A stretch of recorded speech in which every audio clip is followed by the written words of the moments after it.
Família, nós sairemos nessa noite ativados aqui pelo Senhor, amém ou não? Deus vai falar conosco. Deus te escolheu, Deus te deu uma identidade, Deus te deu uma forma de ser, Deus colocou sonhos e projetos no seu coração. Eu não estou falando de coisas que são da sua cabeça, estou falando de coisas que vieram do Senhor, e você sairá daqui em nome de Jesus Cristo, ativado e direcionado pelo Senhor, para que viva, quem sabe, um novo tempo na sua vida, em nome de Jesus. Eu libero essa palavra sobre ti, amém? Então abra comigo a sua Bíblia em Efésios capítulo 2, versículo 10. Efésios capítulo 2, versículo 10. Diz assim o texto: pois somos feitura dele, criados em Cristo Jesus para boas obras, as quais Deus de antemão preparou para que andássemos nela.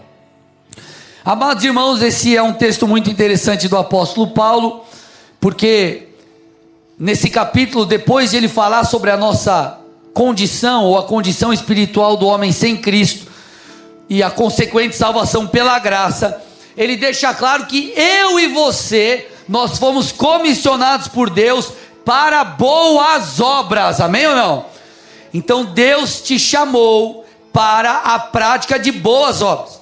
Pastor, o que é isso? O que significa praticar boas obras? É ser bonzinho? É ser legal? O que é isso? Bom, nós podemos classificar aqui boas obras em duas características, classificar de duas formas. A primeira, boas obras refletem a nossa nova natureza e o caráter de Deus. Abaixa um pouquinho a música aqui, por favor.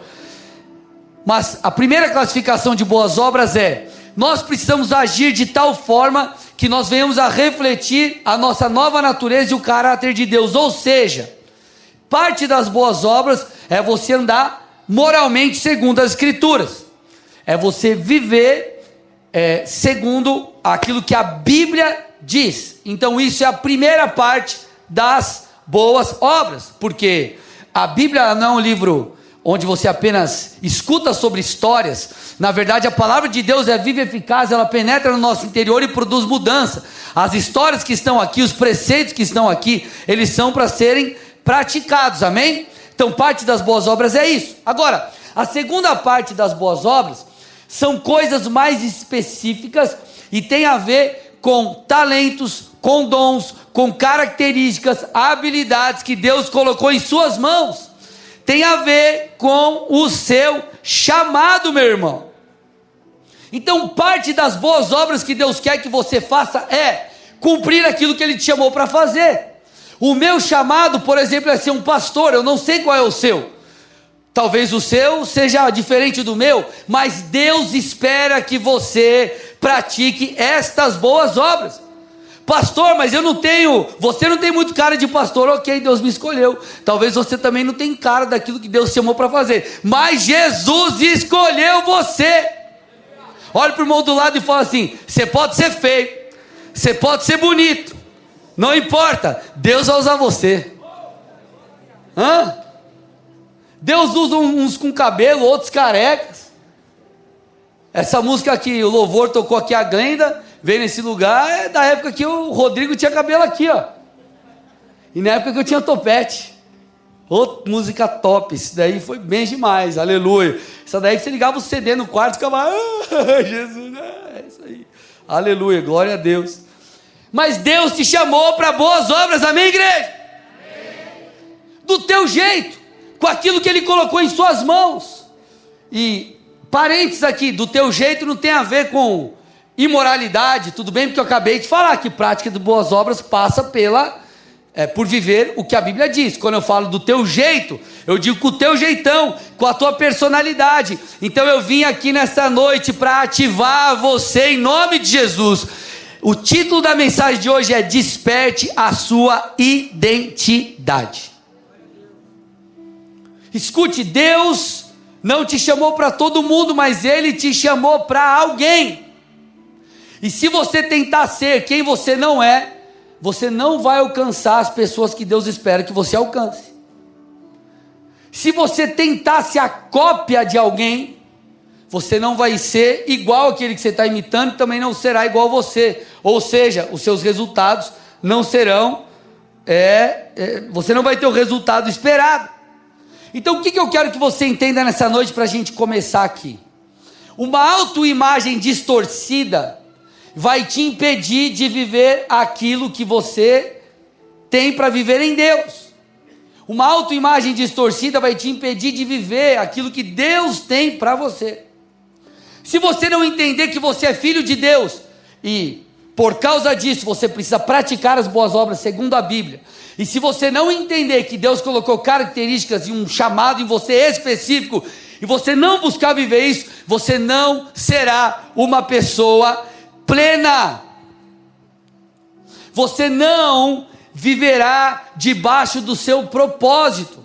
Agora, quando você viver debaixo do seu propósito, por mais desafiador que ele seja, e você como filho de Deus obedecer às escrituras e procurar vivê-la, você vai entrar, irmão, num modo de fluidez. As coisas vão acontecer, você terá resultados. Eu não estou dizendo que as coisas serão fáceis, nem que você vai ganhar todas as vezes, não é isso. Mas você terá resultado. Por quê? Porque você está diante do desenho que Deus te deu, ponto. Vocês estão aqui ou não? Quantos aqui já ouviram falar de um camarada na Bíblia chamado Bezalel? Bezalel. Olha que nome bonito, precisava ter o filho. Bezalel. Não tem nenhum Bezalel aqui não, né?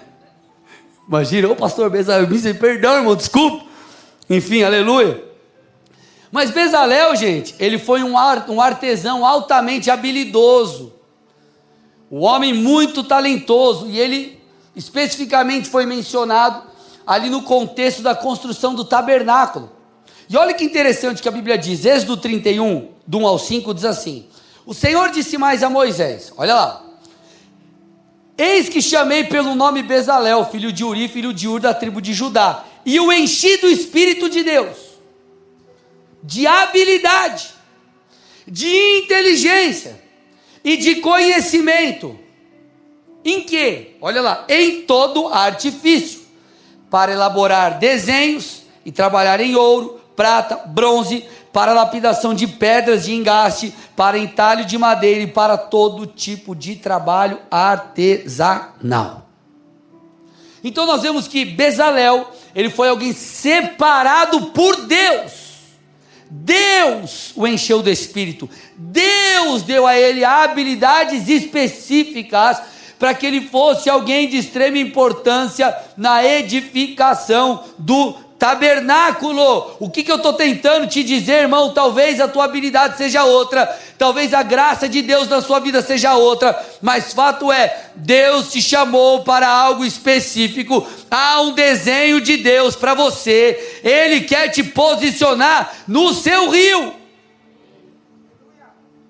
Ele quer que você viva segundo o propósito que Ele desenhou para você. Agora, tudo começa com você caminhar em direção a compreender isso. Então todo cristão, ele precisa caminhar debaixo dessas duas classificações que eu dei no início. Você precisa saber quem você é em Deus, no sentido de ser um filho de Deus, chamado à santidade, chamado para andar com o Senhor, chamado para práticas de boas obras, no que diz respeito à postura em relação à Bíblia Sagrada. Mas você também é chamado para a prática de boas obras, no que diz respeito ao desenho que Deus deu para você. Então, todo o nosso esforço no que diz respeito àquilo que fazemos, precisa ser colocado em direção a essas duas coisas.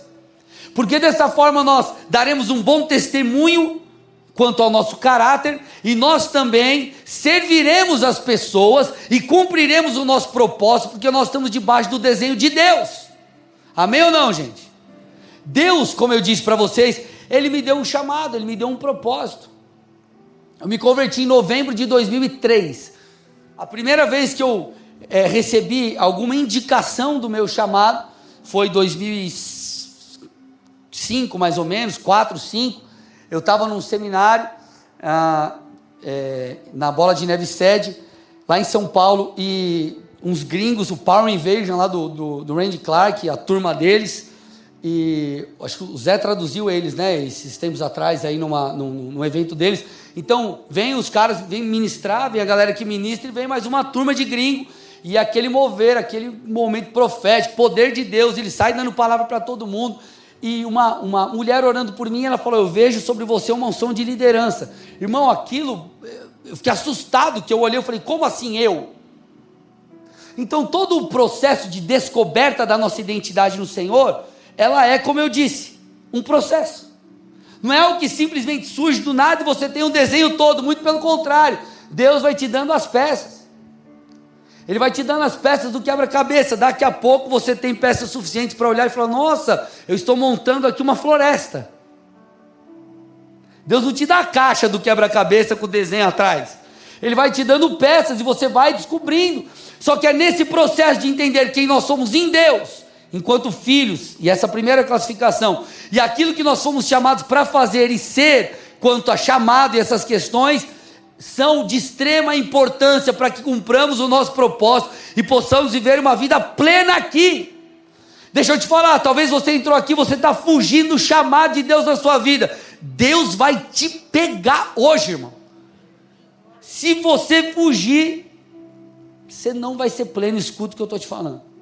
Então essa é uma noite que Deus te chamou para te encorajar, para te ativar, porque nós estamos nessa série Igreja Irresistível, e Deus está despertando a nossa identidade. Você tem que estar bem resolvido com quem você é em Deus. Amém ou não? Amém. Deus te chamou aí, desse seu jeito que você é. Amém? Olha o que Paulo diz em Colossenses 1, versículo 1. Olha a clareza que ele tinha do seu chamado. Paulo, apóstolo de Cristo Jesus, pela vontade de Deus, e o irmão Timóteo. Então ele começa a carta assim. Então ele se apresenta como apóstolo. Ele faz isso em outras cartas, como na carta aos Gálatas, em 1 Coríntios, aos Romanos. Por quê? Porque ele está ali, há uma grande convicção na vida do apóstolo Paulo, de que ele era de fato um apóstolo. Então eu não sei qual é a condição que você se encontra aqui, ou melhor, não sei em qual fase você está da sua vida quanto à descoberta do seu chamado, da vocação, daquilo que Deus colocou nas suas mãos. Mas a partir do momento que você entender isso, você vai ter que caminhar progressivamente em direção a esse lugar. Então, olha, eu quero que você olhe para a sua rotina hoje. O que você tem feito, as escolhas que você tem feito, tem te guiado para esse caminho ou não? Porque às vezes você acha que as coisas vão acontecer só porque Deus falou, vai acontecer por, sei lá, porque é o destino. Não, você tem que se preparar, você tem que trabalhar, você tem que ter um plano, você tem que caminhar em direção a isso.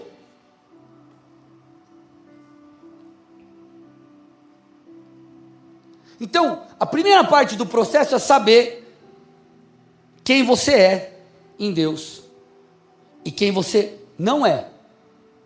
Pastor, agora você complicou. Não, é fácil. Na primeira classificação, eu sou um filho de Deus, eu sou chamado para andar segundo as Escrituras, No que diz respeito ao meu chamado, eu sou escolhido por Deus para fazer isso, para ser um pastor. Se Deus me escolheu, por exemplo, para ser um pastor, isso significa que Ele não me escolheu para fazer um monte de outras coisas. Isso já facilita muito a tua vida. Boa parte do teu trabalho é saber o que Deus não te chamou para fazer. Talvez você não saiba com a total clareza o que Deus te chamou para fazer, mas talvez você já tenha parte da coisa, que é saber o que Deus não te chamou para fazer. Está fazendo sentido para alguém aí o que eu estou falando ou não? Amém ou não, gente? Então nós temos que caminhar em direção a isso, porque quando nós temos clareza do que Deus nos chamou para fazer, nós somos, irmãos, ativados, nós somos despertados para aquilo. Nós então começamos a ver vida naquilo que Deus nos chamou para fazer, porque descobrir quem nós somos em Deus e caminhar em direção a isso, é o que produzirá através de nós resultados. Paulo produziu grandes resultados para o reino de Deus, para a igreja, não só porque a graça de Deus estava sobre ele, mas porque ele estava dentro do seu desenho. E porque ele estava dentro do seu desenho, havia nele paixão, havia nele vigor, havia nele ímpeto, ele resistia aos problemas, às dificuldades do ministério. Por quê? Porque ele sabia: eu sou um apóstolo. Quando você tiver clareza de daquilo que Deus te chamou para fazer, seja um pastor, seja ser um empresário, seja atuar na área que você atua, seja talvez eu vou ser a melhor mãe aqui, eu vou cuidar dos meus filhos, vou formar eles no Senhor, não importa o que Deus te chamou para fazer, o projeto que Ele colocou no seu coração. Quando você tem certeza, quando você tem convicção, você não apenas recebe graça e unção, mas você também resiste o dia mau. Porque há em você certeza, vida, clareza. Então, irmão, você não para. Gente, por favor, eu estou empolgado aqui. Alguém está me entendendo aí ou não? Daniel 11, versículo 32. Mas o povo, olha lá, que conhece ao seu Deus, se tornará forte e fará proezas. Você não deve se ver como alguém limitado pelas circunstâncias. Você não deve se ver como alguém incapaz de fazer aquilo que Deus te chamou para fazer. Na verdade, os seus olhos precisam estar fixos nele, porque quando estão fixos no Senhor, você então recebe da porção e caminha em direção àquilo que Deus tem para você. Por quê? Porque Filipenses 2,13 diz: porque é Deus quem efetua em vocês tanto o querer como o efetuar. Presta atenção nesse texto, pensa,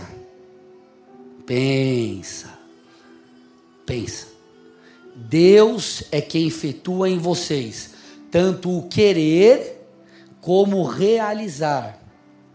Ah, pastor, então você está falando que o Deus que colocou no meu coração esse sonho maluco, é o Deus que vai realizar isso?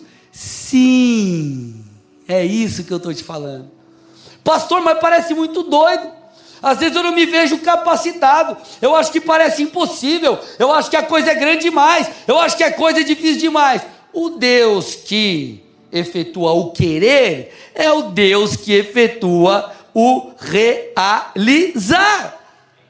O que Deus está tentando mostrar a mim e a você é: eu preciso tirar os meus olhos das impossibilidades. Eu preciso colocar os meus olhos em Deus, porque o povo que conhece o seu Deus e conhece a direção de Deus para a sua vida, fará proezas, e Deus está falando de você. Então, gente, nós não podemos nos enxergar com a nossa própria ótica, nós precisamos nos enxergar através ou por meio da ótica celestial. Como Deus nos vê. Talvez a condição familiar sua é uma condição que vai contra o que Deus tem para você. Puxa, pastor, na minha casa nunca ninguém se formou, na minha casa nunca ninguém empreendeu, na minha casa nunca ninguém prosperou, na minha casa nenhum casamento deu certo, na minha família tudo deu sempre errado. Peraí, com você vai ser diferente em nome de Jesus. Deus está te chamando para quebrar esse ciclo. Deus está te chamando para ser um abençoador. Deus está te chamando para viver grandes coisas em nome de Jesus, amém? Então Deus que está colocando em você o querer, é o Deus que vai realizar esse sonho, esse projeto. Ele trará graça, recursos e tudo que é necessário para fazer acontecer. Agora, por que muitas vezes nós não cremos que será assim? Porque a nossa autoimagem, ela está desajustada. Nós estamos nos enxergando a partir da perspectiva natural, e não a partir da perspectiva de Deus.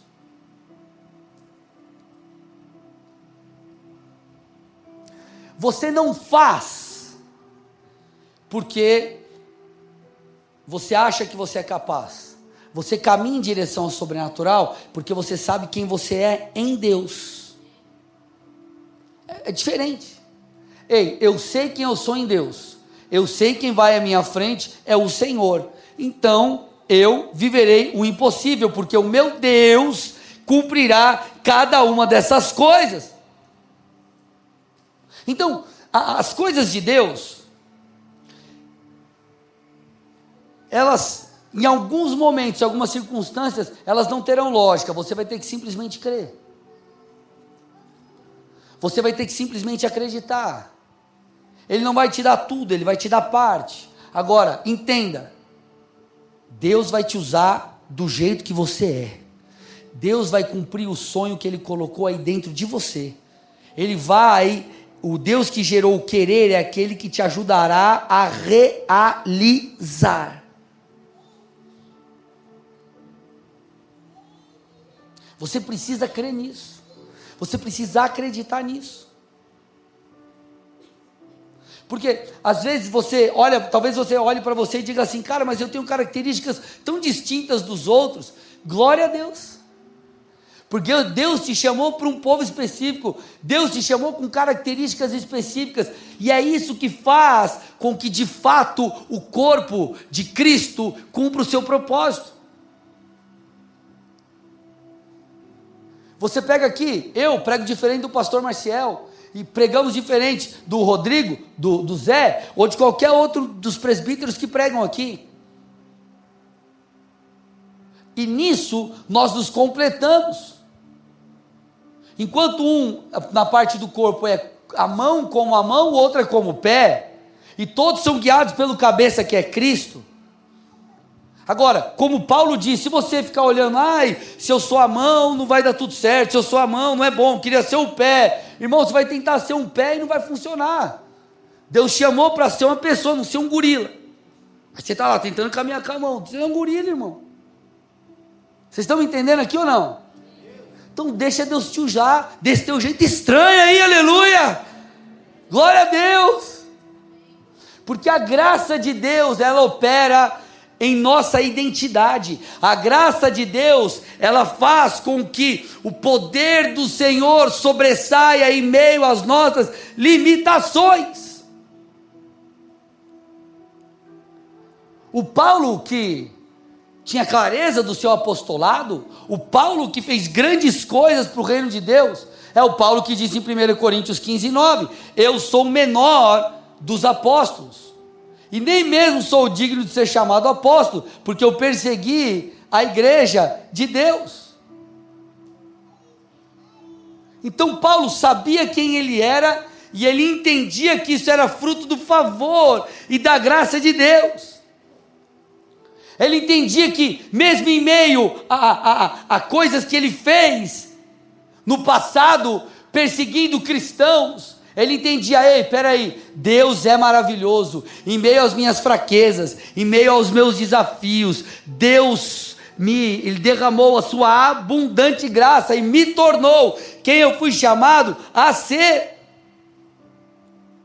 Por isso que no versículo seguinte ele diz, versículo 10, mas pela graça eu sou o que sou, e a sua graça que me foi concedida não se tornou vã, pelo contrário, eu trabalhei muito mais que todos eles, todavia não eu, mas a graça de Deus comigo.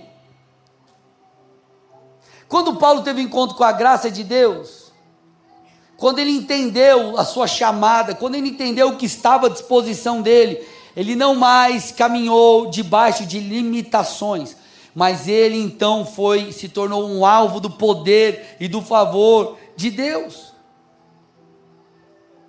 Você não vai conseguir aquilo que Deus colocou no seu coração pela força do seu braço, você não é tão bom assim, nem eu. Agora, quando nós nos achegamos diante de Deus e falamos, Senhor, eu sei que eu não posso, por mim, mas eu sei que o Senhor tem todo o poder, eu sei que o Senhor é aquele que pode fazer infinitamente mais do que eu pedi, do que eu pensei, eu sei que o Senhor é aquele que escolhe as coisas loucas para confundir as sábias, eu sei que o Senhor é aquele que me faz forte em meio às minhas fraquezas, eu sei quem Tu és, e eu decido, Senhor, não mais colocar os olhos nas minhas debilidades, mas na graça de Deus. Irmão, você começa a ter acesso a uma nova realidade. Então experimenta chegar amanhã lá no seu trabalho e orar com fé, fala, Senhor, eu decido a partir de hoje, em nome de Jesus, me posicionar da maneira correta, eu me posiciono em fé, eu não vou ficar mais cabisbaixo, Senhor, mas eu clamo pela sua graça. Quando você chegar lá na sua empresa, quando você chegar na sua célula, quando você for servir numa escala. Porque é essa nova mentalidade, pautada na palavra e na vontade de Deus, que nos levará além.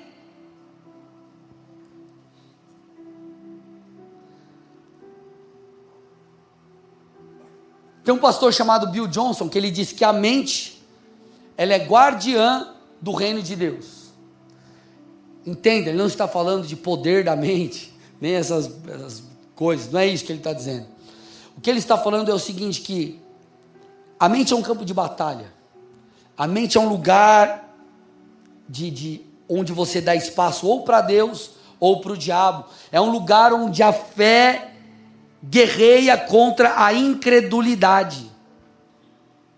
Então, quando nós permitirmos ter a nossa mente, o nosso coração, o nosso homem interior transformado e caminhando por fé, crendo no sobrenatural de Deus, crendo na palavra de Deus, por mais que as circunstâncias sejam adversas, nós então começamos a caminhar em direção àquilo que Deus tem. Olha o que diz Mateus 16, 21 a 23. Desde esse tempo, Jesus começou a mostrar aos seus discípulos que era necessário que ele fosse para Jerusalém, sofresse muitas coisas nas mãos dos sacerdotes e dos escribas, fosse morto e no terceiro dia ressuscitasse. Olha o que o texto está dizendo. Jesus chegou para os discípulos e ele começou a mudar o discurso. Gente, vocês acharam que o Messias seria tipo um cara político, um líder militar, alguém que tomaria a força, o governo das mãos de Roma? Não. O meu reino não é desse mundo. Eu preciso morrer, mas eu vou ressuscitar. Então Jesus está explicando isso para os discípulos. Aí olha o que o texto diz. Então Pedro chama Jesus à parte, imagina a cena, Pedro chama Jesus de canto e repreende Jesus. A ousadia do camarada. E ele diz assim, que Deus não permita, Senhor, isso de modo nenhum irá lhe acontecer. Aí Jesus volta para ele com muita delicadeza e fala assim, saia da minha frente, Satanás. Você é para mim uma pedra de tropeço, olha o que ele diz agora, porque você não leva em consideração as coisas de Deus, e sim as dos homens. Ele está dizendo assim, Pedro, você está sendo uma pedra de tropeço para mim, Pedro. Por quê? Porque a tua cabeça, ela não pensa conforme o meu padrão, ela não está pensando segundo aquilo que o Pai determinou. Você pensa segundo os homens, e aqui está o ponto, gente. Por que às vezes nós nos vemos desanimados? Porque nós chegamos na segunda-feira e você percebeu que nada muda, você, enfim, quer ser usado por Deus, parece que nada acontece. Sim, existe um tempo, sim, existe uma preparação, existe tudo isso, mas você precisa se levantar e crer que Deus vai fazer, porque esse é o primeiro passo para você estar a postos e se preparando para aquilo que virá. Escute algo, tanto Deus como o diabo, eles recebem, vamos dizer assim, acesso às nossas vidas pela concordância. Pastor, me explica, eu não entendi. Se você concordar com os céus, crer naquilo que Deus disse, crer na palavra, por causa da fé, você vai atrair aquilo que Deus tem para você. Agora, se você concordar com tudo aquilo que o inimigo coloca, né, no seu ouvido, no seu coração, ai, nada vai dar certo, ai, nada vai mudar, ai, isso, ai, aquilo outro, aí você anda assim, cabisbaixo e tal, irmão, você vai dar espaço por uma intervenção do inimigo. Agora, se você é um bom crente em Jesus, você então guerreia com aquilo que está diante dos seus olhos, com aquilo que está tentando ganhar espaço no seu coração, e você diz, eu sou daqueles que caminham por fé. E você então pega os teus pensamentos equivocados, e você declara, ei, eu levarei os meus pensamentos cativos a Cristo Jesus. Porque dessa forma você começa a ativar o sobrenatural na sua vida. E você começa a entender que a despeito das circunstâncias, a despeito do teu jeitão, Deus vai te usar e Deus vai cumprir. Eu comecei a liderar a célula na faculdade, eu tinha acho que uns 18 anos, 19 anos. Eu fazia o louvor da célula, olha que bênção, aleluia, glória a Deus. Imagina, que coisa assim sobrenatural.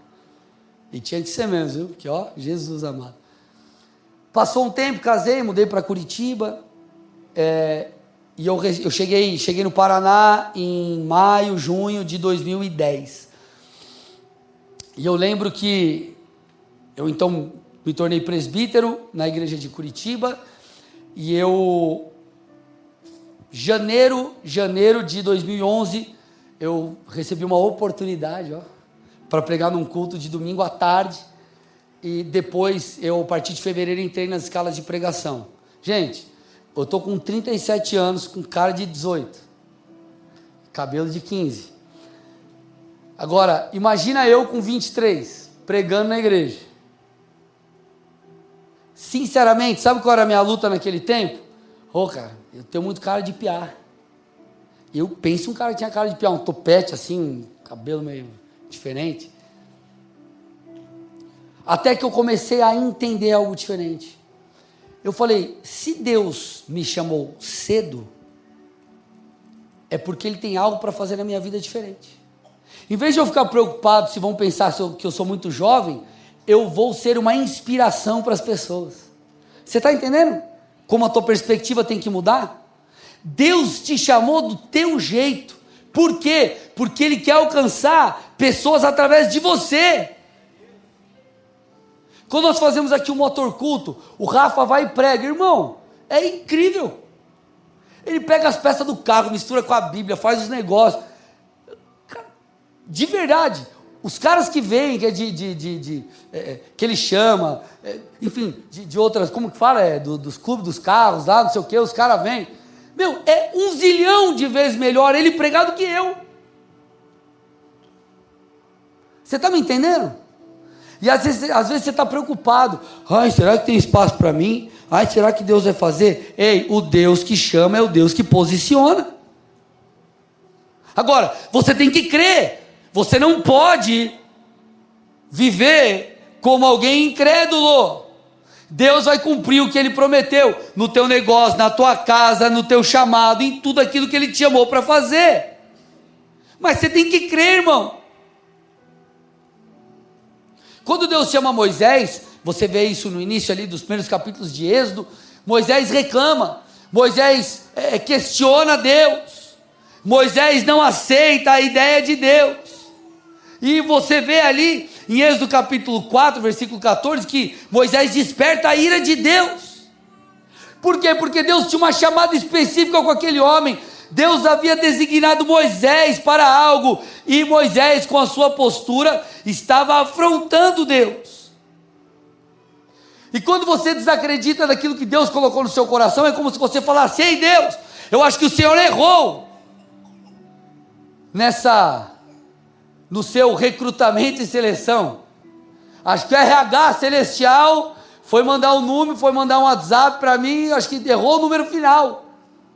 Eu acho que quem anotou a mão meio errado, parecia um 8, mas era um 9. Era para outra pessoa. Ei, irmão, escuta. Escute. Eu vou ler um texto para você. 1 Coríntios 1, 27 a 29. Pelo contrário, Deus escolheu as coisas loucas do mundo para envergonhar os sábios, e escolheu as coisas fracas do mundo para envergonhar as fortes. E Deus escolheu as coisas humildes do mundo, e as desprezadas, e aquelas que não são, para reduzir a nada as que são, a fim de que ninguém se glorie na presença de Deus. Ei, escute, Deus não errou em te escolher. Deus não errou. Por isso que Deus está te chamando hoje, para que você seja despertado em sua identidade. Jeremias capítulo 1, versículos 4 a 6, nós vemos a mesma coisa acontecendo com esse profeta. Diz assim: a palavra do Senhor veio a mim dizendo: antes de formá-lo no ventre materno, eu já o conhecia, e antes de você nascer, eu o consagrei e constituí profeta às nações. Olha que palavra poderosa. E aí o texto diz, Jeremias dizendo, eu disse, ah Senhor Deus, eis que não sei falar, porque não passo de uma criança. Deus chama Jeremias, ele diz, Senhor, eu sou jovem demais, como assim o Senhor está me chamando? Olha como Deus responde, versículo 7 a 10, mas o Senhor me disse, não me diga, não passo de uma criança, porque a todos a quem eu o enviar, você irá, e tudo que eu lhe ordenar, você falará. Não tenha medo de ninguém, porque eu estou com você para livrá-lo, diz o Senhor. Depois o Senhor estendeu a mão e tocou na minha boca, e o Senhor me disse, eis que ponho as minhas palavras na sua boca. Veja, hoje eu constituo sobre as nações e sobre os reinos, para arrancar e derrubar, destruir e arruinar, e também edificar e plantar. Nós vemos Deus falando para Jeremias, ei Jeremias, você está preocupado? Você acha que eu errei, Jeremias? Eu te chamei, e a quem eu o enviar, você irá. Eu vou colocar as minhas palavras na sua boca. Escute, o Deus que te chamou para fazer aquilo que Ele colocou em seu coração, é o Deus que vai cumprir, é o Deus que vai te capacitar. Só que você precisa aceitar isso, você precisa abraçar essa visão de Deus sobre você. Você precisa abraçar essa identidade, esse DNA que Deus te deu. Porque parte daquilo que Deus quer fazer na sua vida vai depender de você mergulhar nesse rio. Para que você então viva essa plenitude e possa fluir naquilo que Deus te chamou para fazer. Eu sou um pastor, mas boa parte do meu ministério tem a ver com o ensino. Nós estávamos conversando com os professores aqui da escola bíblica e falando de cursos, e se deixar a gente quer colocar mais não sei quantos cursos, um monte de coisa boa que vem por aí, escatologia, pneumatologia, estudo do Espírito Santo, estudo dos tempos do fim, um monte de coisa, e a gente fica amarradão. Às vezes tem curso, tinha curso lá que a gente dava, era 2h30, 2 horas falando, sem parar, e se deixar você fala 3. Por quê? Porque nós estamos no nosso rio. Eu não sei qual é o teu rio. Talvez você não seja um pastor. Talvez Deus te chamou para o mercado de trabalho. Talvez Deus te chamou para empreender. Eu não sei para aquilo que Deus te chamou. Mas quando você descobre, crê, entende e abraça essa visão de Deus, amados, você começa a ser preparado por Deus para viver os melhores dias da sua vida.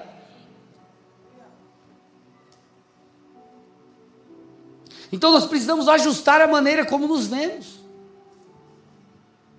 Nós precisamos ajustar a maneira como nos vemos. Nós precisamos entender quem Deus nos fez ser. Nós precisamos orar por isso. Nós precisamos entender aquilo que Deus colocou em nossas mãos. Nós precisamos entender que Deus nos chamou para fazer proezas. Você precisa crer nisso.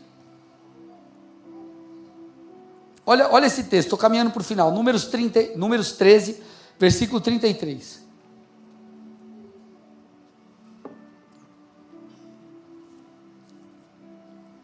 Olha como o povo de Deus foram libertos do Egito, viram a poderosa mão de Deus mandando pragas e fazendo grandes e poderosas coisas. O Deus que é um Deus sobrenatural estava agindo já na vida deles. Só que quando eles chegam na terra prometida e vão espiar, olha o relato.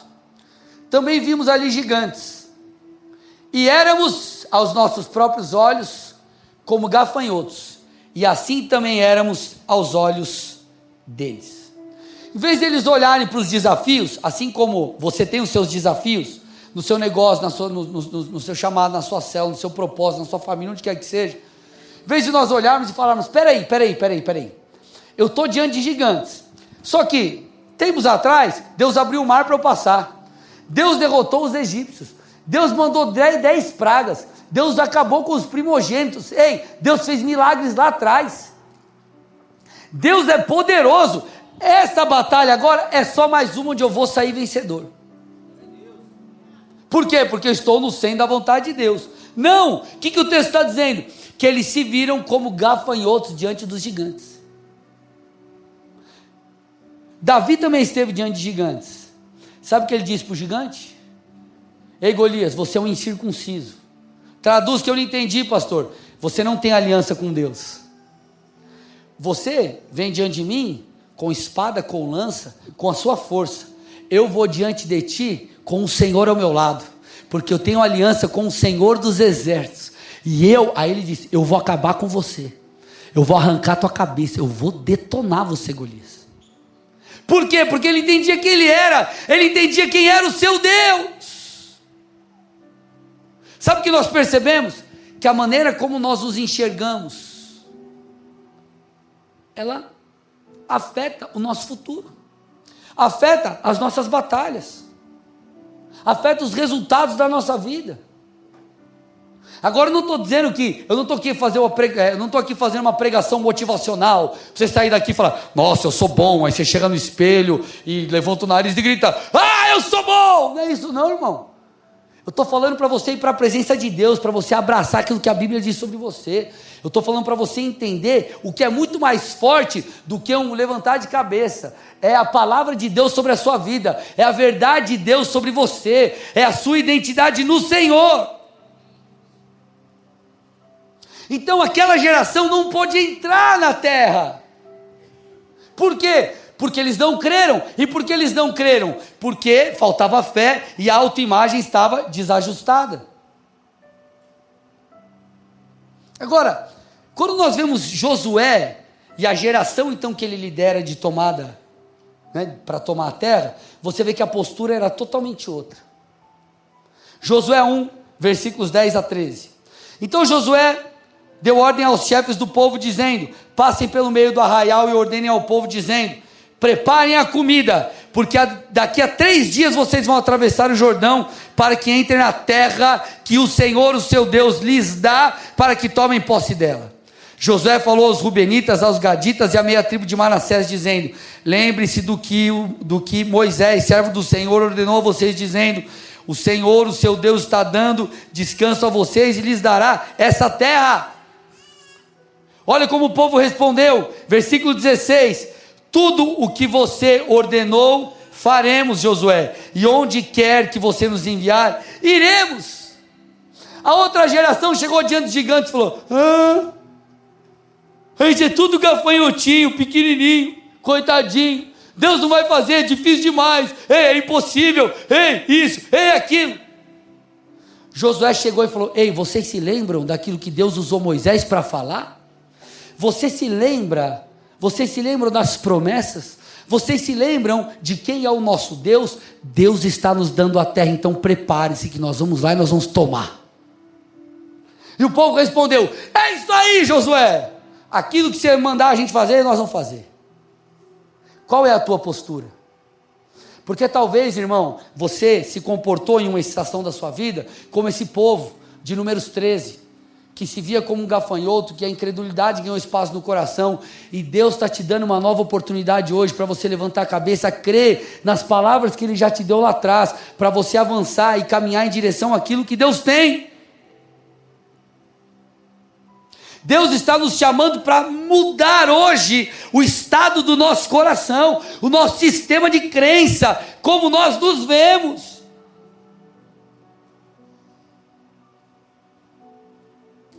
Último texto aqui para a gente finalizar. Provérbios 27, 19. Como a água reflete o rosto, assim o coração reflete o que a pessoa é. Como assim, pastor? A água reflete o rosto. Irmãos, naquela época não tinha espelho, não tinha tela de celular que você liga a câmera e fica se olhando. A água, na verdade, é o espelho mais antigo do qual você tem conhecimento. Então está dizendo, da mesma forma que a água, ela reflete o rosto, o coração reflete quem nós de fato somos. O homem interior, aquilo que se passa no nosso interior, na nossa mente, no nosso coração, enfim, reflete o nosso estado interno. Reflete quem de fato somos. E essa é a noite que Deus está te chamando para ser transformado por dentro. Deus está te chamando para crer que Ele fará coisas melhores e maiores. Ele quer que você saia daqui entendendo que Ele espera que você cumpra tudo aquilo que Ele pediu ou que Ele determinou sobre a sua vida. Ele está despertando a sua identidade. Ele quer que você abrace isso, creia com força e independentemente das circunstâncias, você caminhe em direção a isso. Essa é a noite de nós olharmos para o nosso interior, visitarmos palavras antigas, visitarmos talvez também lugares escuros para que eles sejam limpos e purificados. Deus está nos despertando, amados. Deus estabeleceu um desígnio sobre a sua vida, sobre a minha vida. E Ele quer que nós possamos perseguir isso. Será que alguém está me entendendo aqui ou não? Deus vai te ativar nessa noite. Deus vai tirar você desse lugar de paralisia. E Ele não vai só te levar a movimentar-se de novo. Ele vai te transformar por dentro, porque o movimento vai ser só o resultado da clareza que você vai voltar a ter.